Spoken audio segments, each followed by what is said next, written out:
Bienvenidos. Aquí estoy, he vuelto de Asia. Os voy a contar primero una cosa bastante curiosa que tiene que ver con este viaje que a mí me sorprendió. Y es el poder de la magia. Hace un año y unas semanas me compré este libro. Era mi cumpleaños. Estaba en Barcelona en ese momento viviendo una de las mejores épocas hasta entonces en mi vida. Y aún así ese día no estaba del todo en mi prime, no sé por qué. Pero sí, tenía dudas sobre lo que estaba haciendo con mi vida y estas cosas, ¿no? Estaba caminando por las calles de Barcelona y me fui al FNAC. Mi madre me había comprado un regalo y podía ir a la tienda de FNAC a recogerlo allí, ¿no? Porque eran unos libros que estaban allí. Y así que estaba dando unas vueltas por la librería del FNAC, vi este libro.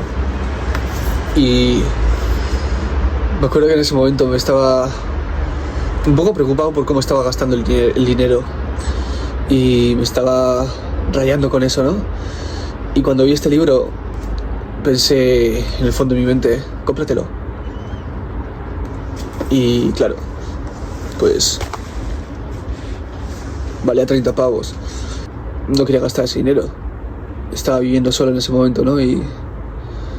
Pero la voz estaba ahí, ¿no? Y yo sí que le hago caso a cierto aspecto de mi intuición, ¿no? Lo que pasa es que a veces se me hace un poco difícil discernir qué es intuición y qué es un pensamiento o un capricho o lo que sea. Pero le hice caso a la intuición esa, a la vocecita esa, ¿no? Cómpratelo. Me lo compré y claro, no me lo he leído. O sea, mi intención en este caso era tenerlo como punto de apoyo un poco, ¿no? Yo quería viajar, ¿no? Y quería ver el mundo. Y quería, al ver este libro con esta especie de portada que parece como un pavo real o no sé, me dije a mí mismo, vale, voy a mirar esto y al mirarlo todos los días de alguna forma me voy a convencer a mí mismo de que es esto lo que voy a hacer, de que es esto lo que estoy haciendo, de que es esto lo que es mi camino y que no hay otro camino realmente para... como que haga lo que haga, sé que es hacia aquí a donde voy, ¿no? Y me compré el libro un poco como un ancla visible que tenga delante de mí, ¿no? Que vea todos los días. Así pues, me puse esto en mi habitación. Y bueno, un año después me encontré a mí mismo aquí, en esta puerta, en Jaipur, en la India. Y lo curioso es que cuando estaba ahí, cuando estuve en esta puerta, en esta misma puerta, es exactamente esta puerta, no me di cuenta de que estaba en la puerta que estaba colgada en mi habitación. No me di cuenta. Me saqué fotos ahí y todo. Bueno, ahí lo veréis, supongo.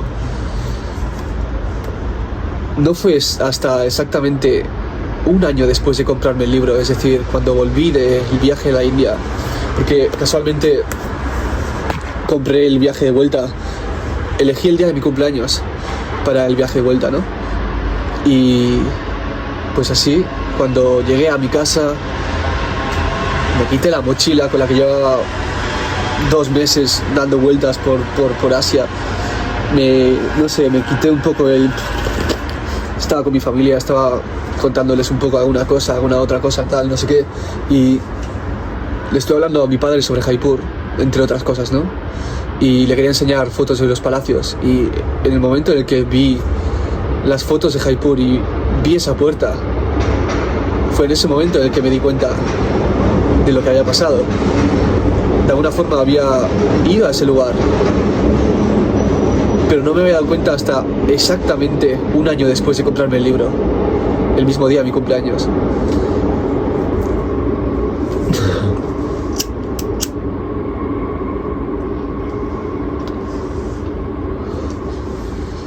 La verdad es que tengo bastantes cosas para contar del viaje. Sí que tuve pensamiento de hacer como un mini documental, ¿no? De cuando estuvimos en el Himalaya, por ejemplo, que eso es lo que hicimos al principio. Nos fuimos al Himalaya, mi colega Hugo y yo. Y sí, mi plan era, pues, no sé, grabar un poco, tal, no sé qué, pero bueno, entre que mi móvil no era muy bueno y el hecho de que se me cayó por un barranco, pues no sucedió, ¿no? Esa es una buena anécdota también. Estuve todo el tiempo que estuve en el Himalaya sin móvil. Me acuerdo entrar en un templo en Katmandú y tener esta sensación de que el móvil no era algo que me fuese a ayudar demasiado en ese momento de mi vida. Y esta sensación de que una repulsión con el móvil. Y yo le decía a mi colega, voy a tirar el móvil por una montaña, así un poco de bromas, ¿no? Pues el día que llegamos a Pakdim, uno de los primeros pueblos del Himalaya, después de haber pasado 2 días de viaje en jeep por las carreteras más peligrosas que he visto en mi vida, y dormir en pueblos que parecían sacados de un sueño de alguna forma, sacados de una postal, con los niños jugando en la calle de formas en las que no he visto hace años, quizás porque en Occidente estamos un poco obsesionados con los móviles y esto, ¿no? Esos pueblos tan coloridos que justo más abajo de donde empiezan los treks y todo esto, donde los pueblos todavía son solo pueblos, tienen sus mercados y los niños se sorprendían cuando veían a 2 extranjeros. Una vez pasamos por esos pueblos, llegamos al inicio del trek, a un pueblito llamado Surke, que estaba en lo bajo de un valle. Entonces tuvimos que subir todo el valle, toda la montaña hasta arriba. Llegamos a Pakdim, pueblo precioso, tenía algo de marihuana cogida en Katmandú. Me fui yo sola a una vuelta, cruzando por un puente de estos colgantes, ¿no? Fumándome la marihuana, era hachís, en el puente colgante. Llevaba tiempo sin fumar y estaba empezando a estar en unas alturas un poco distintas, donde el oxígeno es distinto. Noté como de alguna forma el efecto que me hacía la droga era distinta también, ¿no? Y me empecé a subir por la montaña, corriendo.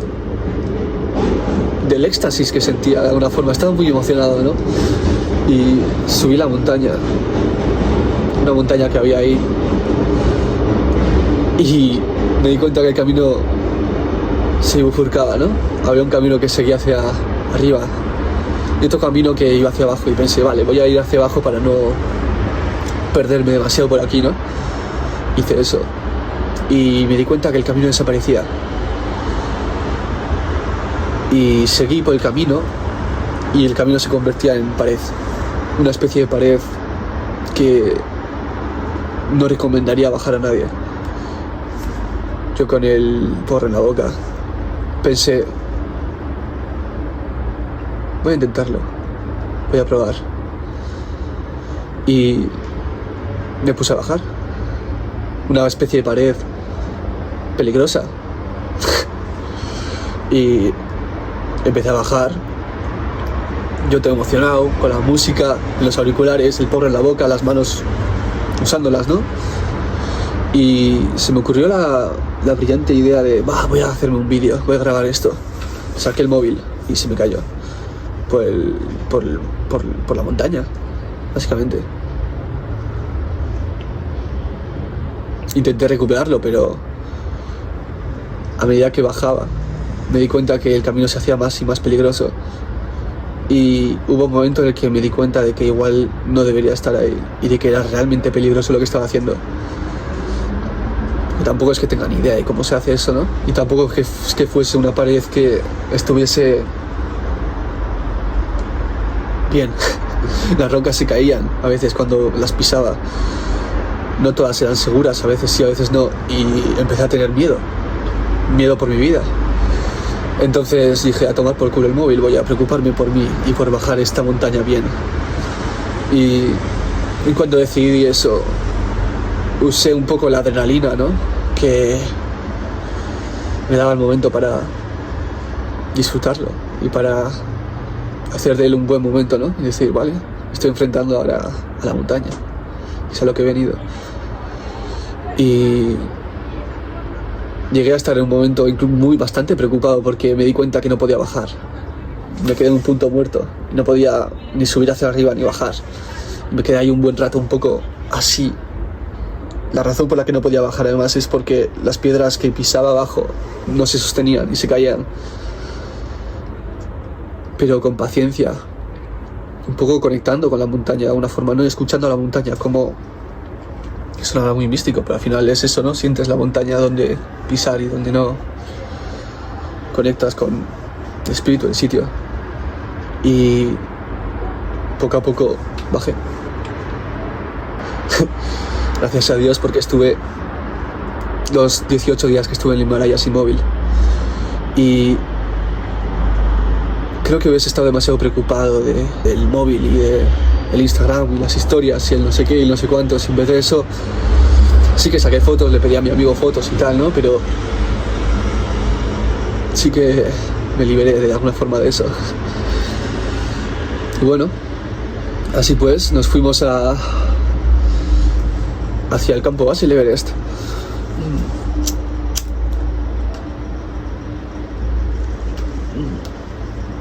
No os voy a contar toda la historia, porque hay demasiadas cosas para contar, supongo, ¿no? Pero el trek que hicimos, básicamente, hay un trek que es el más comercial, que es directamente desde estos pueblos que os he dicho, sobre todo Lukla, que es el pueblo donde está el aeropuerto, que es el aeropuerto más peligroso del mundo. Normalmente la gente empieza de ese pueblo, ¿no? Y nosotros, para ahorrar algo de dinero, cogimos el jeep, que era lo que solían coger los locales para subir.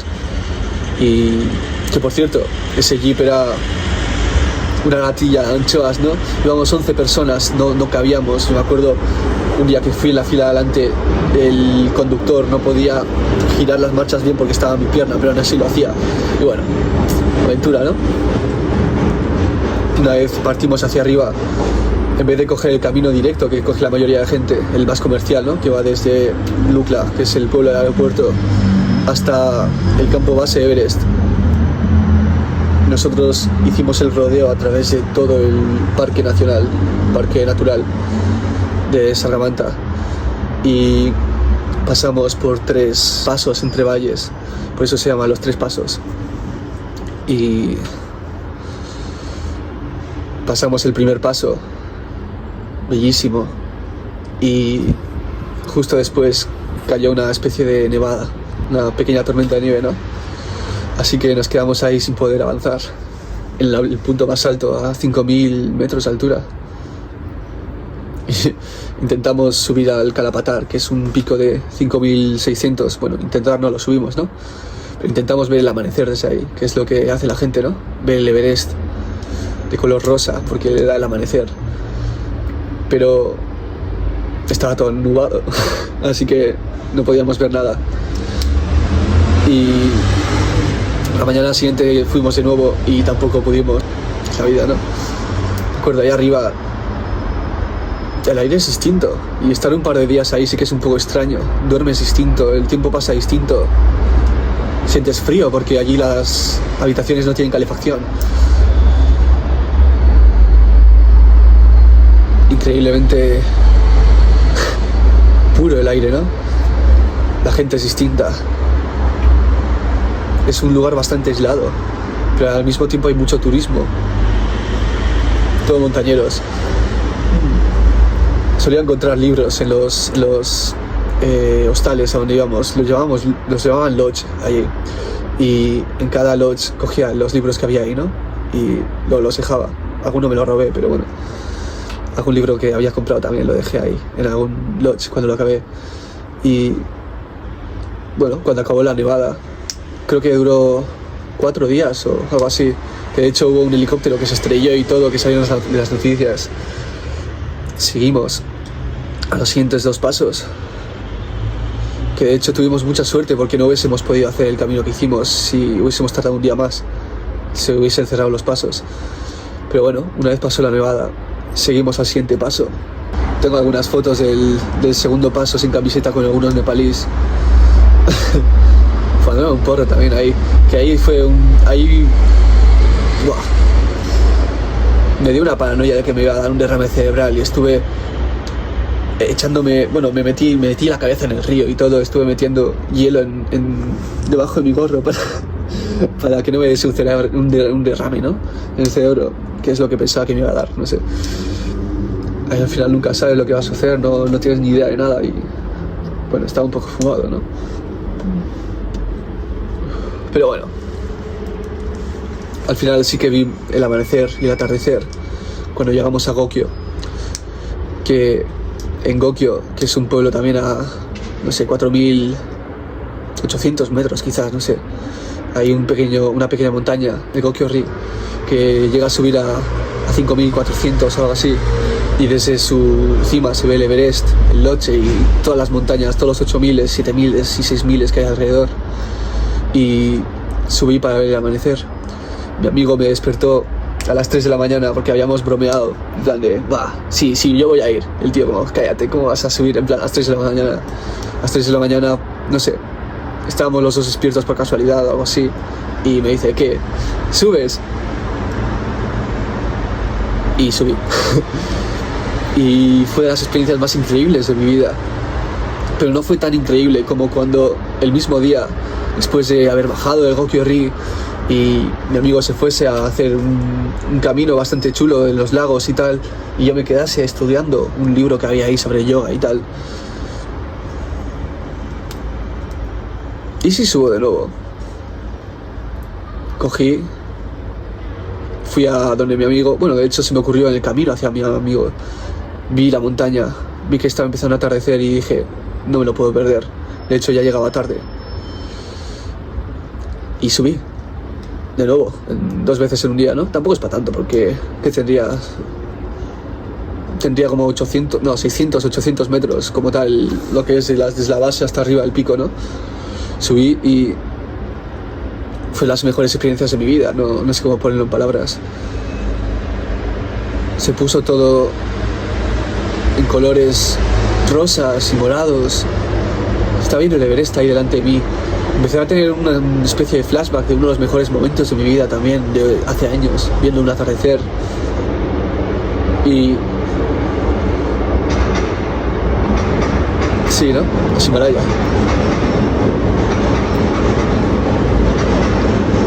Conocí a un tío llamado Flow, un alemán, ahí arriba, que no tenía móvil yo, así que le pedí que me sacase unas fotos.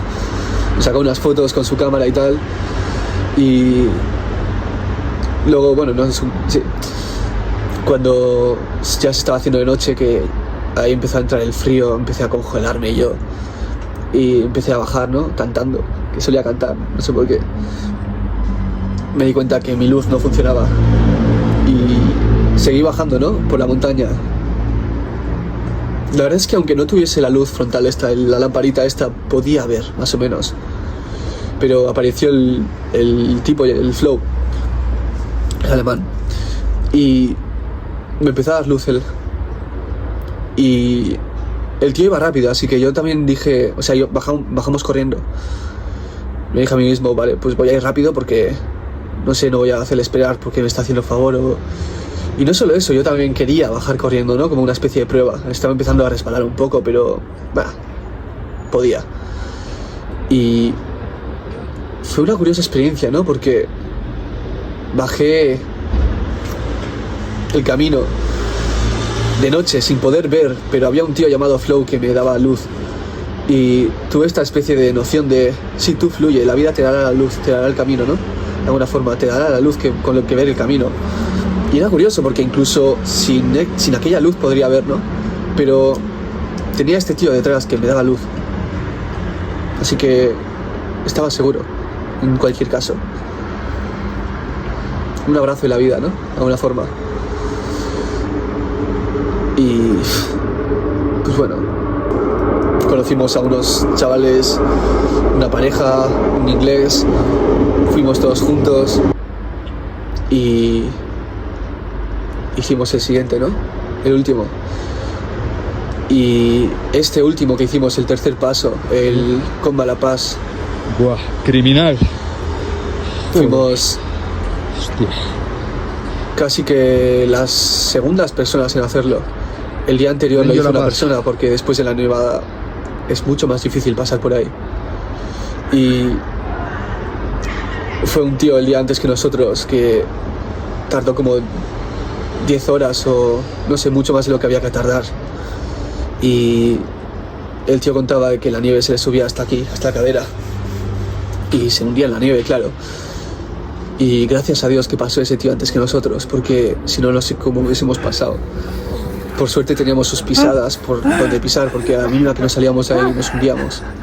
Y además el sol estaba dando muy fuerte, así que estaba empezando a derretir toda la nieve y era increíble. De hecho hay un vídeo que ahí aparecerá, ¿no? De que no podíamos subir. Había momentos en los que nos hundíamos en la nieve, no se podía. Poco a poco pues lo hicimos, ¿no? Y conseguimos.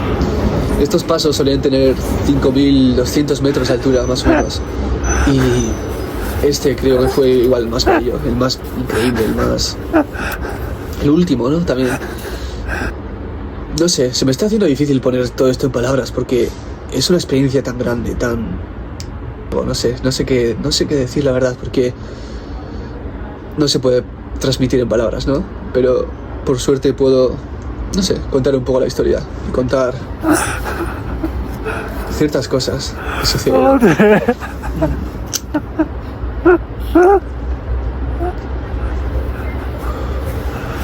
Que la verdad es que me estoy divirtiendo mucho al recordarlo. Ha sido una experiencia que se me va a quedar para toda la vida. Una especie de paseo por los Himalayas. Alex, smile for the camera.